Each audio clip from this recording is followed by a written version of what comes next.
Let's welcome Associate Research Scholar at Princeton University, Dr. Lauren Wright. Dr. Wright, welcome back. And comedian and political commentator John Fugelsang. Welcome, John. Good morning. Your first time on the show. We appreciate having you. Thanks for having me. Of Thanks course. for lowering your standards this much. Oh, stop. We are thrilled to have you. He We've is been one very of the smartest people you can talk to. I listen to your podcast. I know that for a fact. Okay, let's talk Trump. Despite all the legal troubles, the poll shows he's leading Biden narrowly. Does he seem unbeatable at this time, John?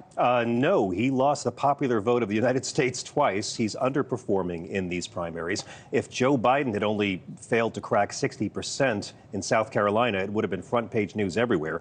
Donald Trump couldn't crack 60%, and all we heard was he dominated Nikki Haley. There's still a significant portion of the Republican electorate that will not vote for this man. Do you think Republicans are celebrating this poll, especially coming from the New York Times Siena College? Yes, and it is very far out. But look, I look at it this way. President Trump is someone who lost an election and tried to stay in office. He is twice impeached, lost in 2018, lost in 2020. John, I'll tell you all about it. And Joe Biden is so unpopular, and people are so angry at him about immigration, which they hold him responsible for, about inflation, which they hold him responsible for, that swing voters are actually considering Donald Trump, who I would say is the most divisive president in recent history. And so it is, yes, an indictment of Trump that he's neck and neck with Biden, but Biden is also very unpopular, and so the number's pretty extraordinary to me. Do you think the Biden campaign should be worried? I think they are worried. I think it's good that they're worried. I don't think they can rest on their laurels whatsoever. I don't think this most recent poll means anything, and I agree with the congressman that most polls don't.